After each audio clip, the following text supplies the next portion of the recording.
열왕기상 10장 1절로 13절의 말씀, 구약성경 530페이지 열왕기상 10장을 보겠습니다.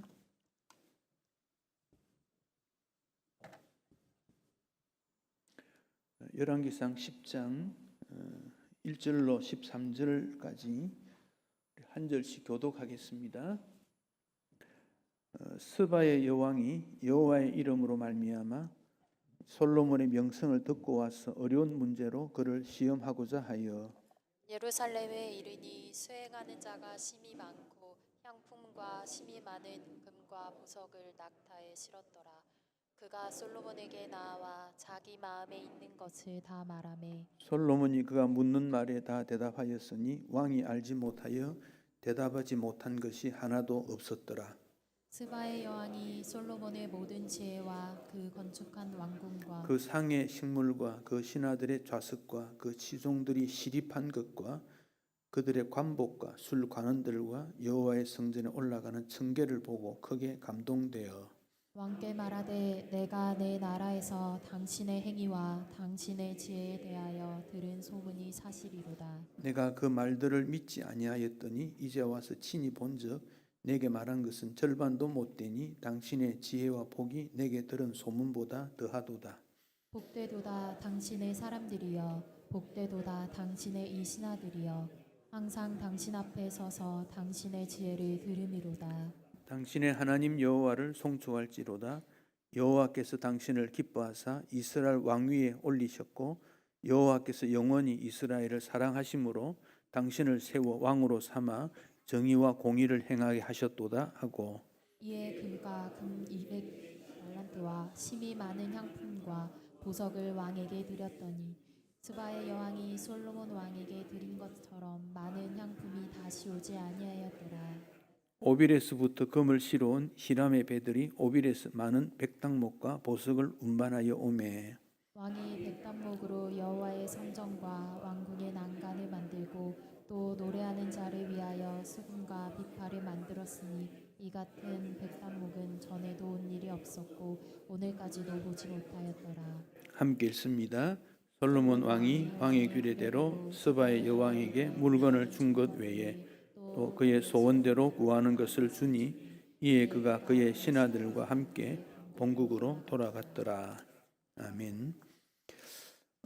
열왕기상 10장은 솔로몬의 영광의 그 깊음 높음을 알 수 있는 그 본문이 됩니다. 1절에 스바의 여왕이 여호와의 이름으로 말미암아 솔로몬 명성을 듣고 찾아왔습니다. 그리고는 솔로몬을 시험하려고 했다 그랬습니다. 이 스바 여왕이 있던 곳이 어딘지 잘 모릅니다. 그런데 이게 남방이라는 것만 아는데 지도 하나 올려 보실래요? 지도를 제가 하나 올린 게 있는데 여기 이제 위에 푸른 게 이제 지중해지요. 그리고 이게 이스라엘이 그 이름이 안 나오는 조그만하게 나와 있죠. 여러분 찾을 수 있겠습니까? 이스라엘 좀 확대해 보실래요? 위에 알렉산드리아 옆에 오른쪽에 이스라엘.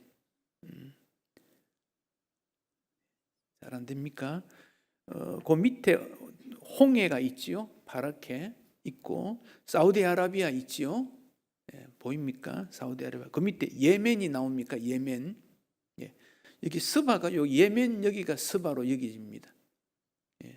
제일 밑에 남쪽에 제일 밑에 예멘 여기 스바로 여기지고 이스라엘은 홍해 올라가면 저 위에 카이로 알렉산드리아 왼쪽에 이스라엘 땅 그렇게 되어 있습니다. 그 예멘 밑에가 우리가 근데 아덴만 하는 데지요 지금에. 그래서 스바는 거기 예멘 쪽으로 여기지는데 원래 아라비아 남쪽에는 마네아, 사베아, 가다바니아, 하드람 네 민족이 있었는데 그 중에 사베아인이 융성했는데 그들을 스바로 여기집니다. 그래서 이 예멘에서부터 배를 타고 쭉 올라가면 그 카이로에서 이스라엘 가는 쪽에 삼각형 쪽으로 이렇게 됐는데 거기 바다가 좀 있지요. 오른쪽에 이스라엘 쪽으로. 그 올라가면 거기에 에시온 게벨이라는 그 항구가 있는데 거기까지는 배로 갔을 거고 에시온 게벨에서는 가마를 타고 갔다 그렇게 여겨지는데 그 거리가 한 2,400km 정도 된다 그래요. 2,400km. 그러면 부산에서 신의주까지보다 한 2.5배 정도 되는 거리, 그 거리를 서바가 왔다. 그렇게 보면 되겠습니다. 자, 이제 다시 본문으로 돌아가서 2절에 보면 자기 마음에 있는 것을 다 말했다 그랬습니다. 자기 마음에 있는 것 다 말했다. 이걸 다른 번역에 보면 미리 생각하였던 문제들을 말했다. 그러니까 스바가 솔로몬을 만나면서 이 솔로몬의 지혜가 진짜인지 가짜인지 그래서 수수께끼 형태로 질문을 던졌고 솔로몬은 그 대답을 명쾌하게 대답했고 또 고대 사회에서는 그런 식으로 서로 주고받고 하는 대화들이 있었기 때문에 그런 모습으로 이루었다 그렇게 보아집니다.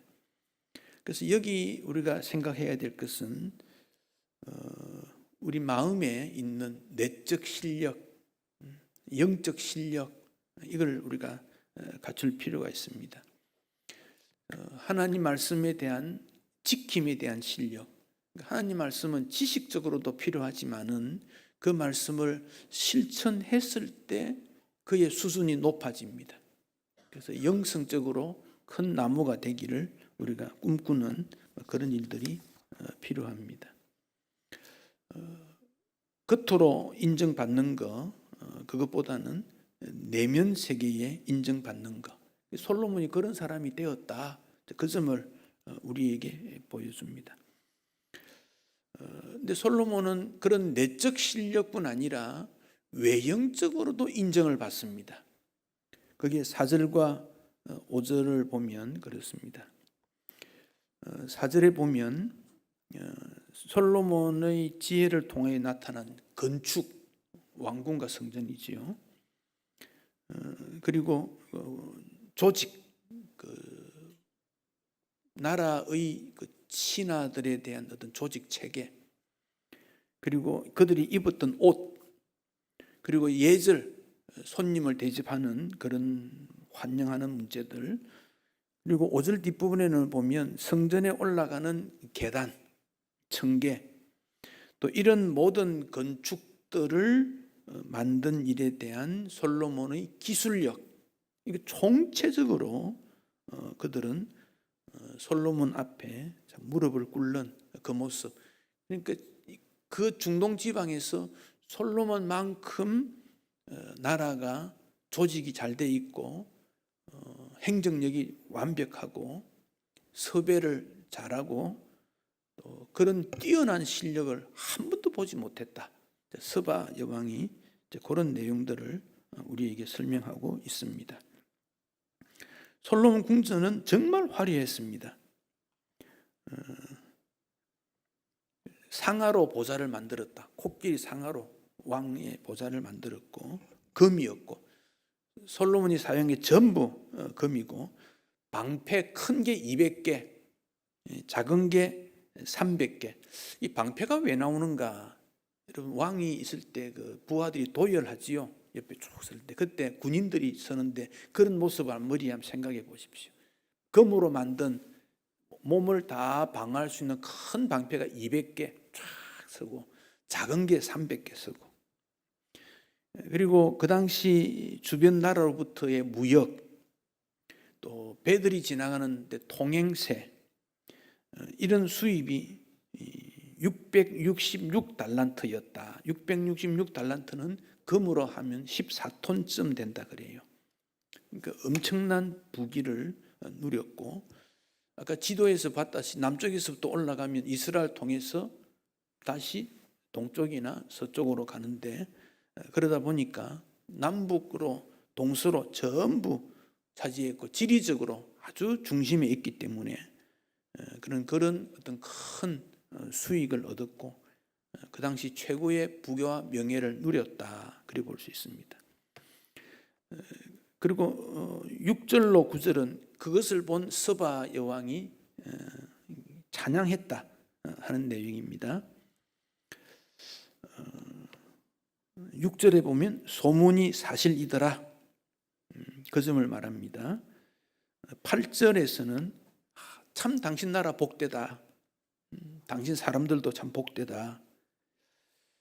솔로몬의 행위와 지혜가, 즉 솔로몬의 말과 일하는 것들이 너무도 넘쳐났다.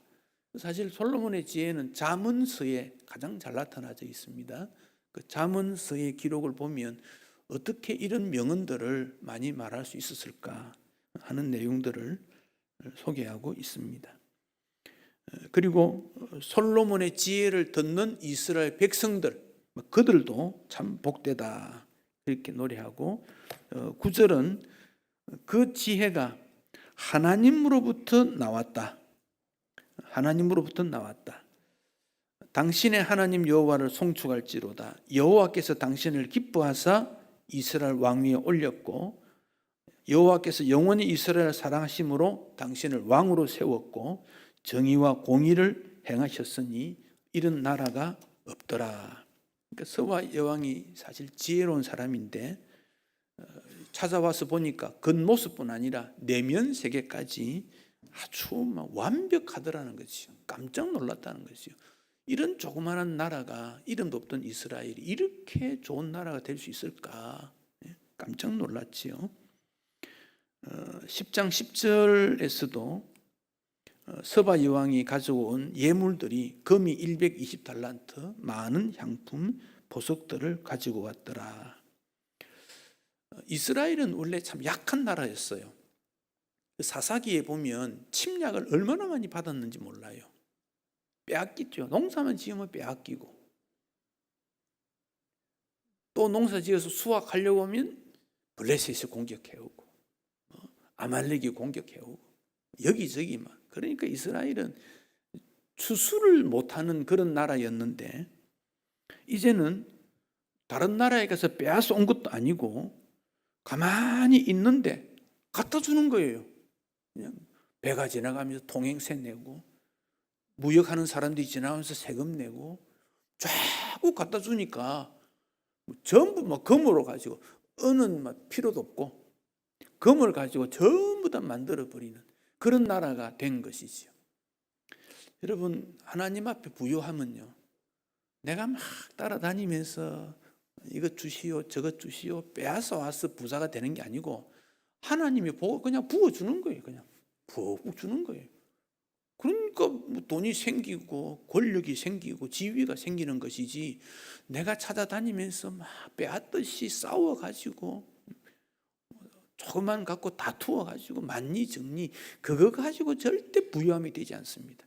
하나님이 교회 축복하시는 건 하나님이 축복해 주시는 것이지, 우리가 전략을 많이 해서 그렇고, 우리가 빚이 앉아서 그렇고, 그래서 주는 게 아닙니다. 하나님 기뻐하신 일을 하면 하나님이 복을 주신다. 이게 솔로몬에게 나타난 결과입니다.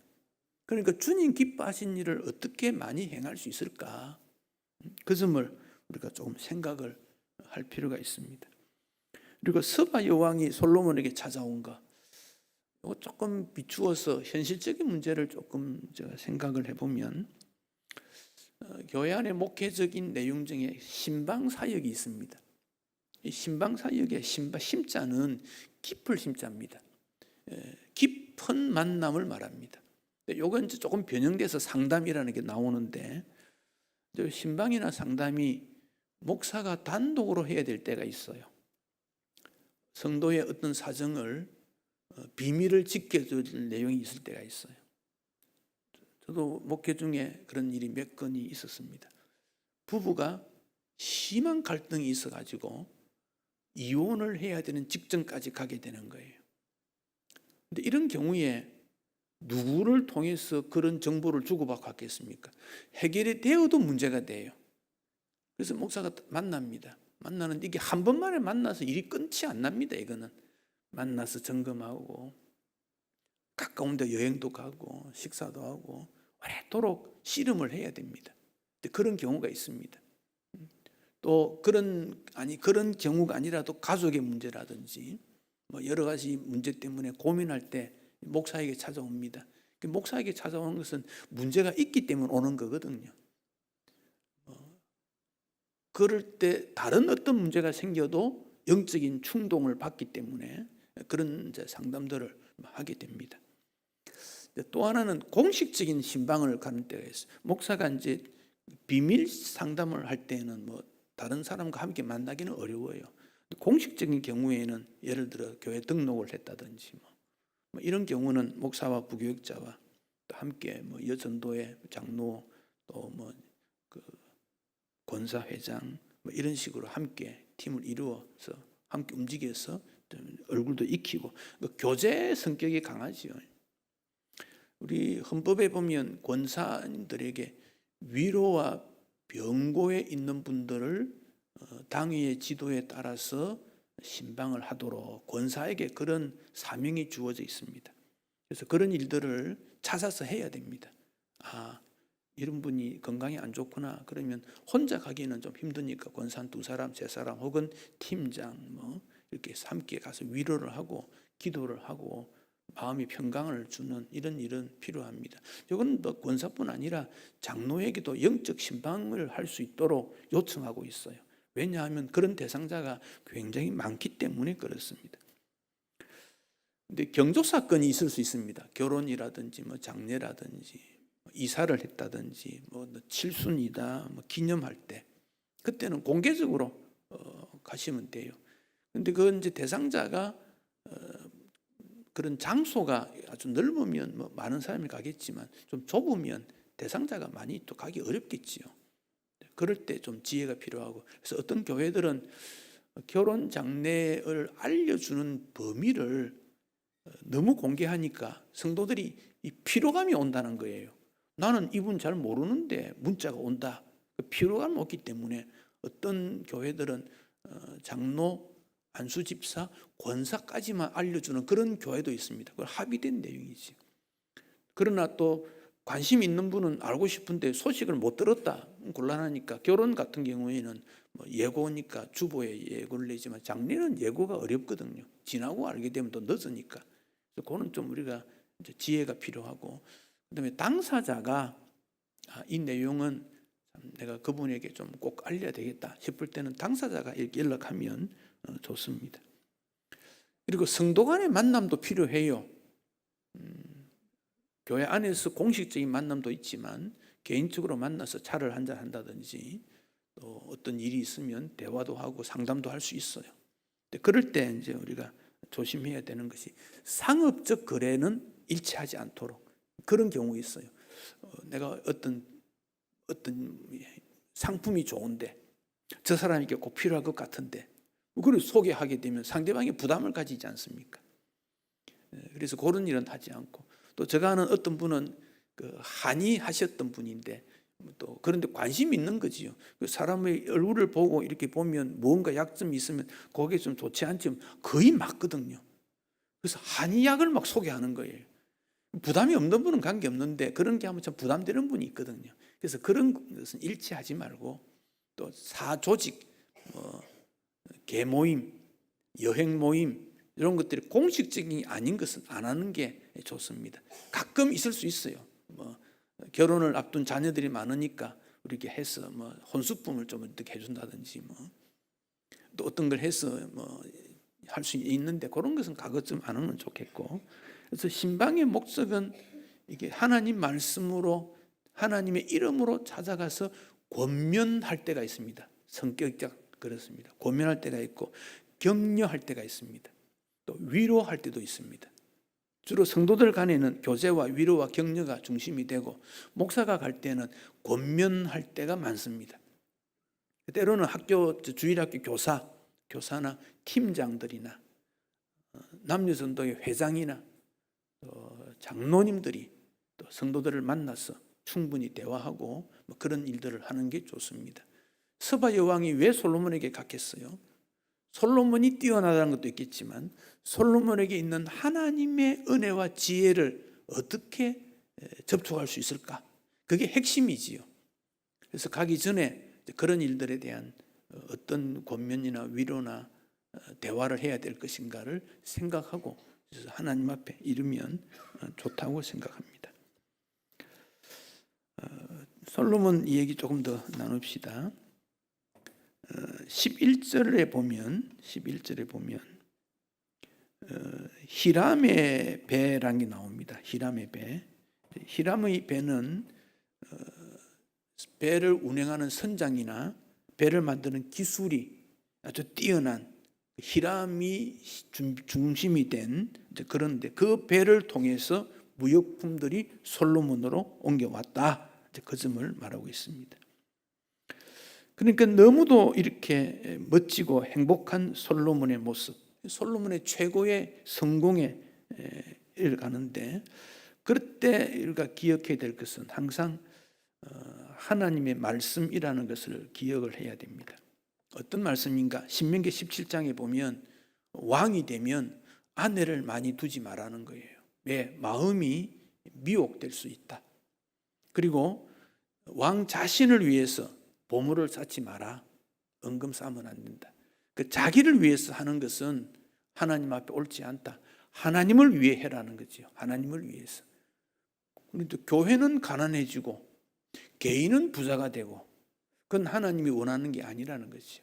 교회가 좀 넉넉하게, 내 삶은 여유가 있을 수도 있고 부족할 수도 있는 거고 하나님이 살아가는 것이죠. 그래서 교회가 넉넉하도록 이런 관점에서 나라를 다스려야 되는데 솔로몬이 그런 측면에서 좀 하지 못했다 하는 점을 알 수 있고, 23절로 25절의 내용 우리가 읽지 않았습니다만 23절을 보면 솔로몬 왕의 재산과 지혜가 세상 그 어느 왕보다 컸다. 이게 최고였다는 거죠. 솔로몬의 재산과 지혜 둘 다 갖추는 사람이 솔로몬입니다. 근데 그 결과는 뭐냐? 하나님의 약속의 성취죠. 어떤 약속입니까? 솔로몬이 1000번제를 드렸을 때 하나님께서 약속을 한 게 있습니다. 그 내용입니다. 그런데 14절에 보면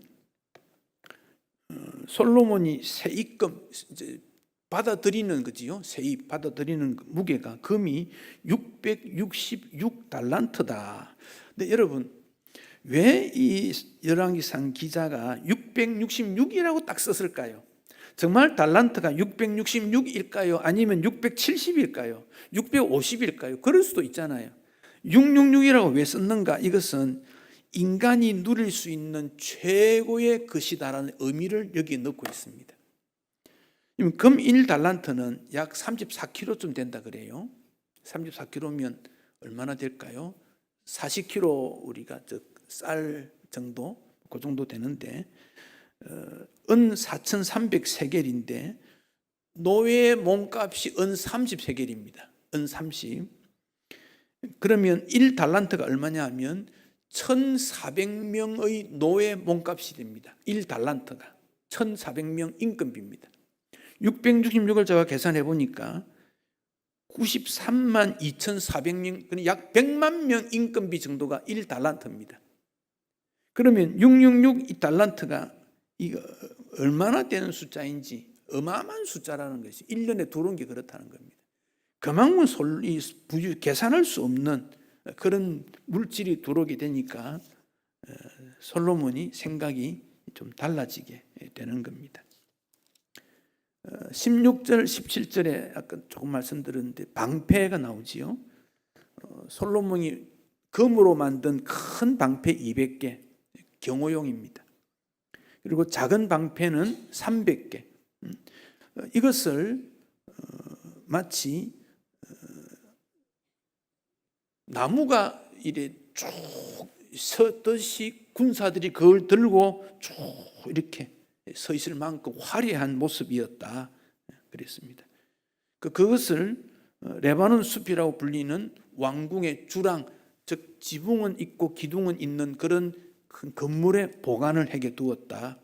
왕궁 곁에 있는 무기고 보물 창고가 크게 있었다 그런 말입니다.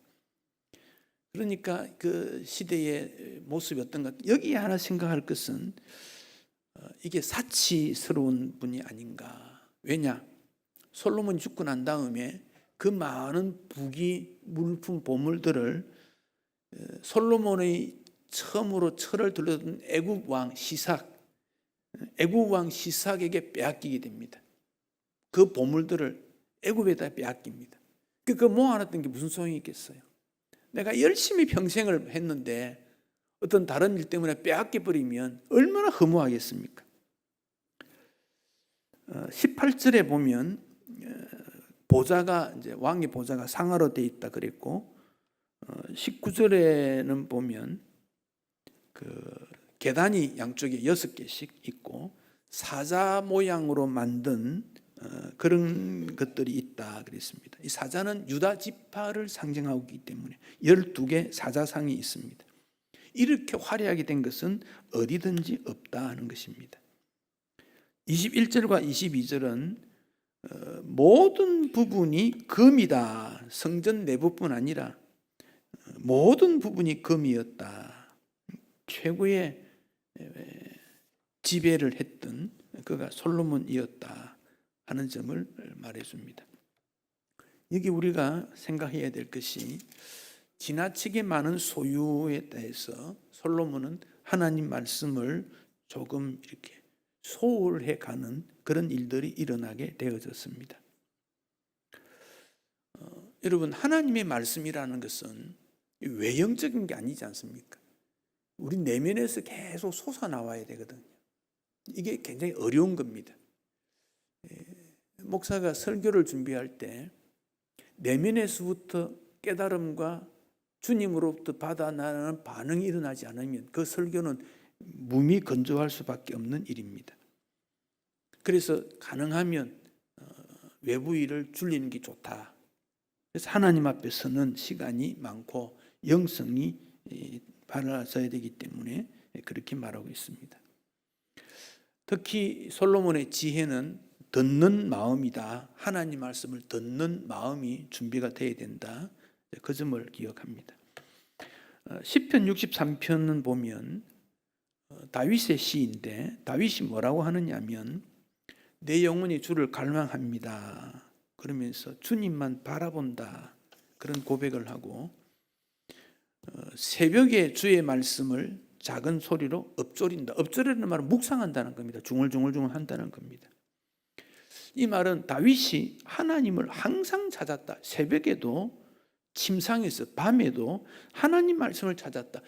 솔로몬보다 더 바쁜 사람이 다윗이었습니다. 그냥 시대가 굉장히 어려웠지 않습니까?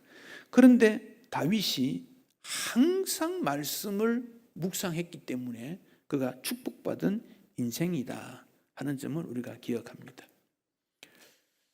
26절로 28절은 솔로몬의 군사력을 말씀하고 있는데 26절에 보면 병거와 마병이 병거가 1,400대, 마병이 12,000명, 그리고 병거성 별도로 군사 지역을 만들어 놨고, 근데 여기 역대하 9장 25절에 보면 말의 외양간이 4,000말을 둘 수 있는 외양간이 있었다.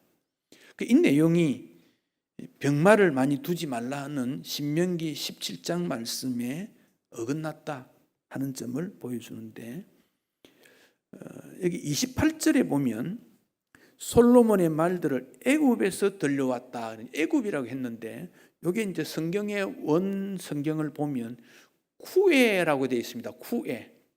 쿠에라는 말은 지금의 터키 동쪽에 있는 그 몽골 지방을 말하고 있습니다. 그래서 이 번역이 애굽이라는 말이 맞는데 세계적으로 말이 애굽산이 제일 좋고 그 다음에 몽골산이 좋대요. 말 종류가 그렇답니다. 두 종류인데 그래서 애굽 쿠에를 애굽으로 해석했는데 요건 애굽이라도 쿠에라고 해석하는 것이 맞다. 그 지금의 몽골인데 지금 우리가 생각하는 몽골이 있는데 그 몽골하고 그 터키하고 중간점 지역에 있는 곳을 말하고 있습니다.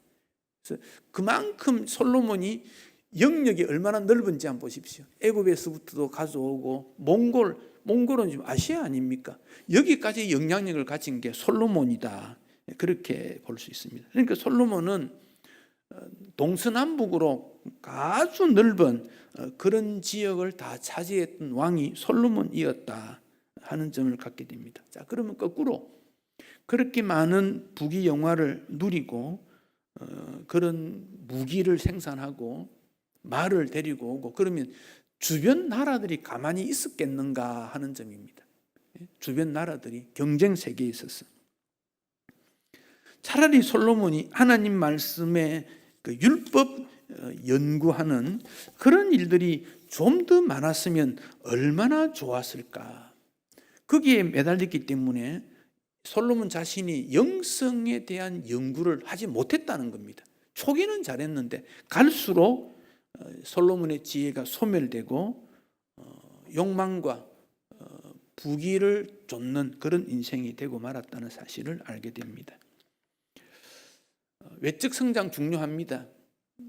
우리 모두에게 목표일 수도 있고 우리 젊은이들은 말할 것도 없고, 그러나 내 외적 성장보다 못지않게 중요한 게 성도의 내면 세계입니다. 하나님과 깊은 만남, 이것을 어떻게 균형 있게 맞출 것인가, 균형을 잡을 것인가, 이게 우리 사람들에게 굉장히 어렵습니다. 나는 어디에 더 관심을 둬야 되느냐, 그런 평가를 해야 합니다. 솔로몬은 결국 성공했는데 솔로몬에게 하나님의 말씀 음성이 점점 줄어들었다는 겁니다. 점점 줄었다. 그래서 열왕기상 10장부터 11장 이후로 넘어가면 솔로몬이 점점 하나님으로부터 멀어져 간다는 것을 간접적으로 쭉 이렇게 기록하고 있습니다. 그러면 하나님이 문제입니까? 솔로몬이 문제입니까? 솔로몬이 문제지요. 솔로몬이 하나님으로부터 멀어진 것이지요. 하나님이 솔로몬부터 멀어진 거 아닙니다.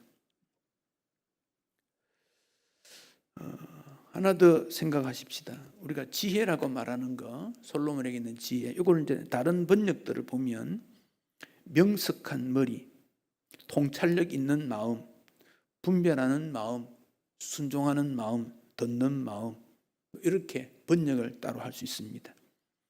근데 지혜는 통찰력, 분별력, 명석함인데 핵심적으로는 하나님의 말씀을 듣는 마음이 지혜다. 이걸 우리가 꼭 기억해야 됩니다. 그래서 탈무드에 사람 입은 하나고 귀는 둘이다. 이게 사실이지요. 입은 하나고 귀는 둘이다. 왜 귀를 두 개 두었느냐? 2배로 들으라는 겁니다. 2배 듣고 말하라는 겁니다. 근데 말을 먼저 하지 말라는 거죠. 탈무드 교훈이 그렇습니다. 솔로몬이 처음에는 그랬습니다. 많이 들었습니다. 하나님에서는 들었습니다. 나중에는 듣는 게 막히고 하니까 말을 많이 하게 되더라는 것이죠. 잠언 10장 9절에 여호와를 경외하는 것이 지식의 근본이요 거룩하신 자를 아는 것이 명철이다. 이 근본이라는 말의 뜻은 시작이라는 말입니다. 시작. 여호와를 경외하는 것이 지혜의 시작이다, 그런 말입니다. 여호와를 경외하는 것이 인간에게 시작이라는 겁니다. 즉 종착, 마지막이 아니고 출발점이라는 겁니다. 출발점. 그 지혜는 출발점입니다. 출발점. 결과가 아닙니다. 그런데 우리는 결과에 가서 지혜롭다고 평가를 받으려고 합니다. 그럼 출발해서는 뭘로 했습니까? 뭘 드러내야 되는 것입니까? 그게 솔로몬에게 일어나는 문제였다는 겁니다. 그러니까 출발점, 듣는 마음이 계속적으로 일어난다면 그는 하나님 앞에 두려워하는 마음이 지속적으로 일어났을 것입니다. 그래서 솔로몬은 꿈꿔야 되는 게 무엇입니까? 일천번제를 하나님 앞에 드렸던 첫 마음, 하나님이 솔로몬을 왕으로 세웠을 때의 첫 마음, 거기에 기준이 가 있어야 되는 거지요. 근데 중간에 자꾸 번창하고 성공하고, 사실은 솔로몬 보면요, 동물, 식물 연구도 엄청나게 합니다. 솔로몬은 안 해본 게 없습니다. 과학 말할 거 없습니다. 문학 마찬가지입니다. 지리, 역사, 솔로몬이 손이 안 댄 게 없습니다. 그러니까 박사 중에 박사입니다. 근데 그렇더라도 이 지혜가 어디서부터 왔을까? 항상 거기에 마음을 두어야 되는데 결과적으로 나에게 얻어온 것, 거기에 관심을 두게 된 것이지요. 그래서 결국 솔로몬은 성공 신화로 끝났습니다. 영광의 자리에 섰던 솔로몬, 참 안타깝습니다. 이것이 오늘 현대인들이 솔로몬처럼 되어가고 있지 않는가. 그래서 인간의 지혜가 하나님을 공격하게 되어졌습니다. 하나님이 어디 있느냐? 내가 최고의 결정권이지. 최고의 결정권이라고 생각하는 사람들이 모이니까 다툼이 일어나고 분쟁이 일어나고 권력 다툼이 일어나니까 세계 전쟁이 일어나고, 어느 세계든지 경제든 과학이든 분쟁이 얼마나 많이 일어납니까? 자기에 있는 지식 갖고 인류를 돕는다든지 세계 평화를 어떻게 한다든지 이런 생각 없습니다. 내가 최고가 돼야 되는데 그거밖에 없습니다. 우리가 이 점을 솔로몬을 통해서 교훈을 받고 나는 어떻게 해야 될 것인가, 하나님으로부터 지혜를 듣는 마음, 겸손히 듣는 마음, 낮아진 마음, 나에게 주어진 모든 것들을 하나님 앞에 어떻게 이해하고 받아들이고 실천할 것인가, 그 점에 더 깊은 관심을 두어야 하겠습니다.